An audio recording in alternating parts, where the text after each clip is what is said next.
여러분 안녕하십니까. 백만개미 한승우입니다. 6월 20일 금요일 시장 정리하겠습니다. 뉴욕 시장은 잘 아시듯이 휴장을 했었고, 어제 유럽 증시는 일제히 다 내려앉는 그런 모습입니다. 역시 주된 원인은 이스라엘 이란 전쟁 때문에 시장이 이제 밀린 것으로 이렇게 볼 수밖에 없는 그런 상황입니다. 그런데 이제 우리 시장은 오늘 이제 새로운 기록을 또 세웠습니다. 우리 시장은 새로운 정부가 출범한 지 이제 거의 2주 됐죠. 예. 2주 이틀 됐죠. 그런데 코스피 지수가 드디어 이제 3,000을 뛰어넘었습니다. 3년 5개월 만에 코스피 지수가 3,002로 다시 상승을 한 그런 날입니다. 코스피 같은 경우에 0.3% 정도 상승하면서 일단 시작을 했는데, 한 11시까지는 요즘 이제 이런 패턴이 계속 나온다고 제가 말씀을 드렸는데, 외국인과 기관은 매도했었고, 개인 혼자 이제 매수에 나서서 지수를 이렇게 지켜오다가 지수 상승폭이 조금 늘어나기 시작하면 외국인과 기관이 매수 우위로 현물에서 전환을 하고, 개인은 이제 매도에 다시 나시는 이제 그런 패턴이 오늘도 이어지면서 새로운 지수를 만들었습니다. 결국 이제 대선 4개월 전인가요? 이재명 대통령이 당시 후보 시절에 집권하면 바로 지수 3,000 넘길 것이다. 이런 이제 이걸 공약이라고 할 수는 없지만 어쨌든 간 이게 지켜지는 이제 순간이었습니다. 오늘 이제 고점은 3022.06포인트까지 갔었습니다. 그랬다가 종가에서 약간 뒤로 이제 물러나는 그런 모습으로 오늘 시장을 마감했고, 특이한 게 있다면은 이제 제가 말씀드렸지만 우리 그러니까 개인 투자가들이 굉장히 진화를 했다. 그래서 이제 선물을 아침에 외국인들이 사고 기관은 팔고, 기관은 선물 팔았기 때문에 현물에서 해지를 걸려면 살 수밖에 없다는 거. 그러니까 처음엔 팔지만 이거를 이제 개인들이 알기 시작을 한 거예요. 아, 이런 패턴으로 이게 외국인과 기관이 움직이는구나. 외국인들 기관이 이제 외국인도 처음에 선물을 사면서 현물을 팔았기 때문에 곧 바뀌어 올라올 거다. 이제 이런 생각을 한 거죠. 그러니까 오늘도 이제 그런 모습을, 그래서 요새는 상당히 진화된 동학개미랑 외국인과 기관도 좀 싸워야 되는 그런 상황입니다. 그래서 오늘 코스피 시장에서 외국인들은 5,547억을 순매수했고, 기관도 373억을 결국 매수를 했고, 개인이 5,946억을 매도를 하는 그런 모습을 보였습니다. 그래서 오늘 지수는 3,021.84포인트, 종가 기준으로 3,021.84포인트, 어제보다 1.48% 상승하면서 금요일장을 끝냈습니다. 코스닥도 플러스 0.14% 정도 상승해서 출발했는데, 역시 외국인이 지속적으로 매도 우위에서 있었어요. 그러다 이제 거의 끝날 무렵에 매수로 이제 전환됐죠. 그것도 코스피가 중간에 상승하면서 역시 이제 기관과 외국인이 매수 쪽으로 돌고, 사던 개인은 매도 쪽으로 가는 이제 그런 모습을 보이면서 코스닥 지수도 상승폭을 늘려가는 그런 모습이었습니다. 그래서 오늘 코스닥 시장에서 외국인은 477억을 순매수했고, 기관도 388억을 순매수했고, 개인이 807억을 순매도했습니다. 그래서 금요일 코스닥 지수는 791.53포인트, 어제보다 1.15% 상승하면서 시장을 끝냈습니다. 기술적으로 보면 특히 이제 코스피가 더 그렇게 눈에 확 띄지만 양시장 모두 이건 누가 봐도 상승 기조를 이어간다 하는데 이견이 없다. 지금 같은 상황을 놓고 기술적 분석에서는 거의 이견이 없는 상황이다. 이렇게 볼 수 있습니다. 환율은 이 시간 현재 1,367원 10전 이렇게 보이고 있네요. 조금 내렸네요. 밤사이에 좀 올랐다가. 그 다음에 이제 시총 상위 보면 오늘 이제 삼성전자는 외국인이 좀 팔고 기관이 좀 사고, SK하이닉스는 외국인이 제일 많이 샀어요. 2,105억을 사고 기관은 237억을 팔았고, 그 다음에 이제 삼성바이오로지스, LG에너지솔루션, 한화에어로스페이스, 네이버, HD현대중공업, 기아, 이거는 외국인과 기관이 동시에 다 샀습니다. 반면에 현대차는 외국인은 사고 기관은 팔고, KB금융도 외국인이 사고 기관은 팔고, 두산 에너빌리티도 외국인은 사고 기관은 팔고, 이런 모습을 보였습니다. 그래서 오늘 그 시총 상위에서 외국인은 삼성전자 496억을 판 거를 제외하고는 두산 에너빌리티까지 전부 샀어요. 전부 사는 그런 모습을 보였습니다. 그 다음에 이제 코스닥에 보면 알테오제는 외국인은 팔고 기관은 사고, 에코프로, 에코프로, 레인보우 로보틱스 이런 종목은 양측이 다 사는 그런 모습이고, HLB는 외국인 사고 기관은 팔고, 파마리서치는 외국인은 팔고 기관은 사고, 이런 모습을 오늘 보였습니다. 그 다음에 이제 섹터별로 보면은 요새 이제 잘 나가는 그 인터넷 플랫폼, 이거는 어제도 제가 이제 말씀드렸지만, 이게 이제 오늘 중요한 일이 뭐냐면, 대통령이 이제 그 오전에 울산에서 열리는 AI 데이터 센터 그 설립 간담회에 참석을 했죠. SK 최태원 회장도 이제 참석을 했고, 그거 이제 주체가 SK인데, 그렇게 되니까 거기에 관련된 것들이 다 이제 움직였어요. 그래서 이제 인터넷 플랫폼도 그런 기대감 때문에 결국 이제 AI가 이제 속도를 내기 시작한 거죠. 그래서 이제 그 플랫폼에 뭔가를 얹어야 되니까 이제 그런 것도 있고, 그때 이제 연료전지, 고체 산업물 이런 쪽에도 이런 것 때문에 그 오늘 울산에서 열렸던 AI 그 데이터 센터 간담회 이런 것들에 의해서 이제 움직인 거다. 그런 얘기를 이제 드릴 수 있고, 그 다음에 이제 영화, 영상 콘텐츠 관련된 것들도 움직이는데, 이거는 이제 이번 추경 그 집행 내역에 보면은 영화 관련 하는데 할인 혜택, 그런 제도가 또 들어 있어요. 그래서 이제 그 대통령도 그 5대 문화강국 선언도 했고, 이래서 이런 것 때문에 그래서 단밀 같은 데는 상한가 치고 그런 움직임이 이제 오늘 그쪽에서 좀 나왔고, 이쪽이 잘 이제 그동안 이제 다른 것들이 갔기 때문에, 그 다음에 이제 2차 전지 관련이 오늘 좀 움직였어요. 근데 이제 2차 전지는 잘 보셔야 돼요. 이거 굉장히 중요한 얘기입니다. 그래서 지금까지 우리는 2차 전지를 어떻게 봤냐면, 전기차에 우리 전지가 탑재된다, 어디다가 자동차 회사랑 뭐를 계약을 맺었다, 맺을 계획이다, 이런 데 신경을 썼는데, 지금은 그게 아니에요. 이제 숨겨진 게 나타나기 시작을 한 겁니다. 2차 전지가 오르는 이유가. VPP 산업이라고 하죠. 이거를 우리가 이제 가상 발전소다, 이렇게 이제 번역해서 얘기하는데, 요거는 이제 제가, 스쿨에서 한번 좀 심도 깊게 다뤄드려야 될 때가 된 것 같아요. 그래서 왜 여러분 기억하시겠지만, 지난번 대선 후보 토론회 때 지금 이제 이 대통령 당시 이제 그 이재명 후보자한테 그런 얘기 그 상대 후보가 물어본 적 있죠. 이준석 후보인가요? 그래서 그 여수에 데이터 센터 만드는데 풍력 단지 이렇게 하고, 그러면 태풍이 오거나 그러면 어떡합니까? 그래서 울진 같은 데서 원전에서 끌어와야 된다. 그래야지 안정적 공급. 그래서 제가 그때도 한번 말씀드렸죠. 너무 모른다. 너무 모르고 있다.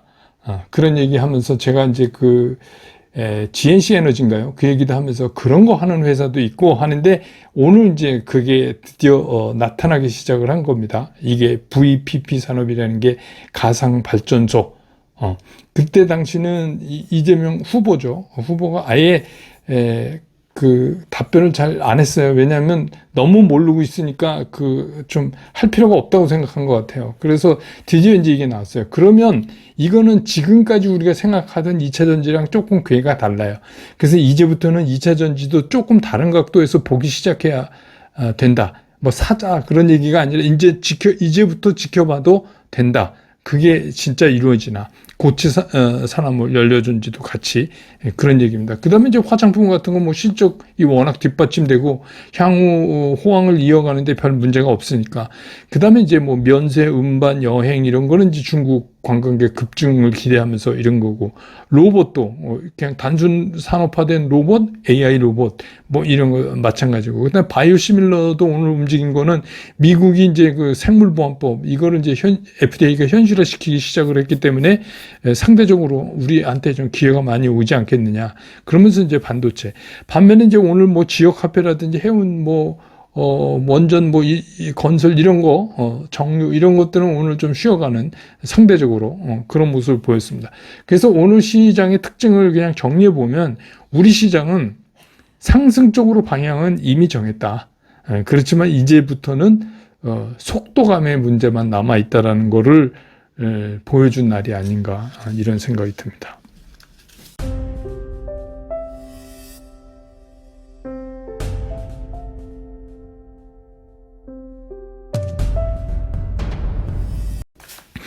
시장 좀 보면 최근 이제 트럼프 행정부가 이제 4월에 출범했잖아요. 그래서 그 동안 이제 쭉 트럼프 행정부의 움직임을 보면 이 뭔가 일 저지르는 건 아주 잘해요. 일을 저지르는 건. 근데 그 후에 뭐 하나 명쾌하게 해결하는 게 없다. 없어요. 지금까지 해결한 게 하나도 없어요. 보면 여러분도 가만히 생각해 보시면 정말 그렇네 이런 생각 드실 거예요. 그러더니 이제 급기야 이란에 대한 미국의 직접적 개입, 이거에 대한 것도 2주간을 또 뒤로 밀어놨어요. 2주 동안 그 수기에서 결정하겠다 이거죠. 그러니까 미국이 직접 그 이란의 핵시설을 미국에 가공할 만한 그런 무기로 직접 타격을 하느냐. 그러면 이제 참전이 되니까. 근데 그것도 다시 이제 불확실 모드가 돼버렸어요. 그러니까 관세도 뭐 그렇고 뭐 하나 제대로 이제 이렇게 된 게 없고 그동안 계속해서 이런 얘기 해왔잖아요. 이 기회에 이란을 완전히 굴복시키고, 이란을 완전히 비핵화하고, 지금 이제 그 행정부도 완전히 무력화하고 뭐 이런 이제 엄포를 놨었는데 이게 다시 이제 좀 혼돈 모드로 바뀌어지는 이제 그런 겁니다. 그래서 이 이유는 아무래도 이제 그 트럼프 대통령의 그 직접 개입 항복하라. 가만 안 두겠다. 뭐 이런 얘기가 이제 나오니까 그 주변에서 별로 호응을 못 받는 것 같아요. 이 전략에 대해서. 그러다 보니까 뭐 그냥 어떻게 할 수도 없고 그러니까 2주 동안 이제 수기하는 걸로 갔는데 2주 동안 뭐가 어떻게 될지 모르죠. 근데 제가 보기에는 이번 주말을 어떻게 넘기느냐가 상당히 중요할 것 같아요. 이스라엘도 그렇고 이란도 그렇고. 제가 어제 말씀드렸듯이 잘못하면 이게 굉장히 장기화할 가능성도 배제할 수 없다. 오늘은 이제 미국 측에서 느닷없이 이제 방위비 얘기 나왔어요.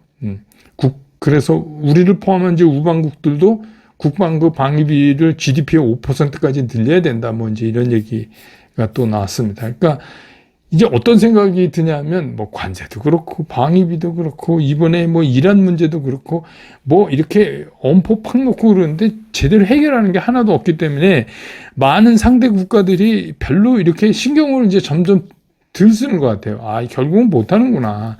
결국은 이제 이런 거에서 뭐 이렇게 되면 그냥 희지부지 되거나 애초에 생각보다 굉장히 약한 상태로 되겠구나. 그러니까 이제 뭐 한마디로 미국이란 나라의 말이 이제 우방국에도 영이 안 쓰는 거죠. 점차 이제 그렇게 돼갑니다. 그러다 보니까 이제 중독 리스크라는 게 우리가 그동안에 오랫동안 주식 투자해 오신 분들은 잘 아실 거예요. 엄청나게 많이 그 중독 리스크가 나왔잖아요. 그러니까 뭐 한두 번도 아니고 자주 겪는 거니까 뭐 그 중독 리스크 터지면 유가 좀 올랐다가 또 끝나면 언제 그러냐는 듯이 유가 빠지고 뭐 그러려니 하는 거죠. 게다가 이제 우리 시장 같은 경우는 그것보다도 더 핫한 이슈가 바로 코앞에 있기 때문에 그런 거를 충분히 뛰어넘을 수 있는 상황인 거는 이제 맞다. 이렇게 보여집니다. 그래서 현 정부 출범 이래 소위 말하는 이제 그 경제 살리기 여기다가 이제 이게 가장 시급하니까 여기다 초점을 맞춘다. 이래서 이런 시급한 공약들이 보시면 2주 정도 지나면서 진짜 정광석화처럼 진행이 되고 있어요. 굉장히 빠른 속도로. 물론 이제 뭐 더 빨리 돼서 주가가 더 빨리 오르면 좋겠지만 절차적인 거는 거쳐야 되잖아요. 그래서 그런 시간은 이제 남은 거죠. 그래서 추경도 이제 국무회의 통과했으니까 다음 주부터는 이제 그 소위 말하는 일련의 국회에서의 절차를 밟아가야 되죠. 그냥 할 수는 없잖아요. 그러니까 이제 그렇게 그걸 또 우리는 기다려서 결국 그게 이제 실행이 될 때는 다음 달이 아닐까 이제 이런 생각이 드는데, 그 야당이 된 국민의힘에서는 이제 이게 포퓰리즘이다. 그 다음에 국가부채 증가 때문에 안 된다. 뭐 이렇게 해서 반대 의견을 내놓고 있는데, 글쎄요. 별로 이제 국민적 호응을 얻기는 좀 힘든 상황인 것 같아요. 지금은 오히려 그냥 좀 이번에 머리 맞대고 이렇게 하는 게 좋지 않을까요? 이거가 뭐 포퓰리즘, 누가 뭐 갑자기 멀쩡한 청와대에 놔두고 나오면서 돈 쓰는 것도 아니고 국민한테 나눠주는 거고, 그게 이제 기초경제를 살리는 마중물 역할을 한다는데, 이걸 무슨 뭐 포퓰리즘, 국가부채, 다른 걸로 국가부채 많이 늘려놓고 이건 말이 안 되죠. 그래서 호응은 좀 어려워 보여요. 그래서 그냥 일련의 행위를 그냥 해는 거.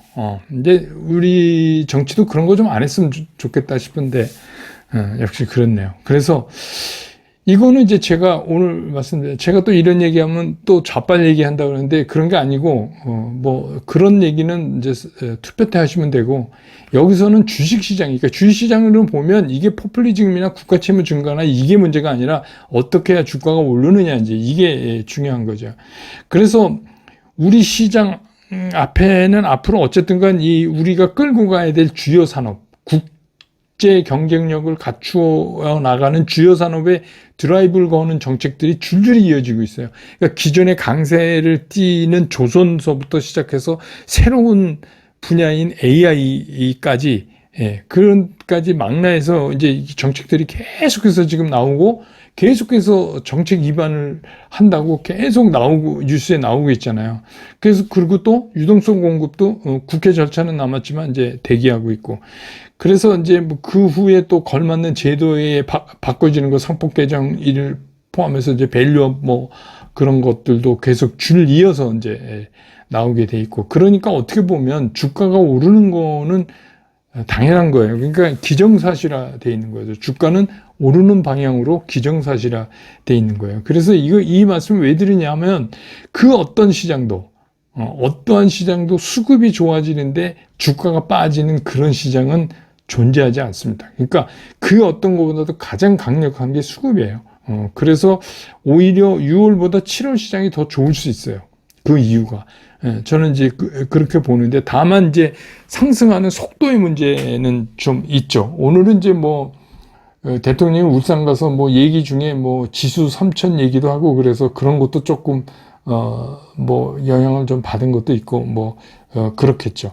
그래서 이제부터는 중요한 게 뭐냐면, 이 오르는 시장에서 내가 가지고 있는 그 운영 자산을 어떻게 잘 운영을 해서 수익률을 극대화시키는가, 여기에 이제 신경을 써야 돼요. 근데 여기까지 왔는데도 자꾸 걱정을 하면 제가 말씀드렸죠. 걱정이 너무 많아지면 주식시장에서 돈을 잘 못 번다. 그 벌 수 있는 기회를 놓치게 된다. 그래서 주식시장은 뭐 혼자 막 따로 생각하고 이럴 게 아니라 그냥 일반인이 생각하는 것처럼 생각하면 된다. 미치면 같이 미쳐라. 다만 먼저 정신 차리면 된다. 이제 이걸 제가 늘 말씀드리는데, 지금 이제 뭐 그럴 때 아닌가 이런 생각이 들고, 그 다음에 이제 오늘이 금요일이니까 술꾼생에 제가 뭐 듣고 있나요? 이승철 씨 노래인데, 참 이게 내용을 보면 애절한 사랑 노래인데, 제가 이제 왜 이게 제목 때문에, 여러분 듣고 있나요? 들으셨죠? 듣고 있나요? 앞으로도 들으실 거죠. 뭐 이런 겁니다. 잘난 척 좀 하는 겁니다. 그러니까 제가 지난달부터 해온 그 얘기대로 지금 이렇게 진행해 오거나, 그런서 눈여겨봐야 되는 종목으로 하는 분들은 지금 상당히 해피하고 수익이 많이 나셨을 거예요. 근데 거기서 뭐 공연히 저한테 무슨 이상한 소리 하시면서 다른 생각하고 막 이러신 분들 있잖아요. 그런 분들은 이제 역시 잘 안 될 거예요, 그게. 그래서 지금 듣고 있으신 건지, 보고 있으신 건지, 그걸 묻는 겁니다. 그래서 뭐, 오늘 이제 그 노래를 올려놨으니까 좀 많이 들어주세요. 주가도 올랐으니까. 그러니까 편안한 주말 보내시고, 이제는 중요한 게 뭐냐면, 시장과 더불어서 어떻게 가느냐. 이게 이제 중요한 시기가 됐다. 이런 말씀 드립니다. 여러분 주말 잘 보내시고 저는 월요일 장 끝난 다음에 다시 여러분 곁으로 돌아오겠습니다. 여러분 고맙습니다.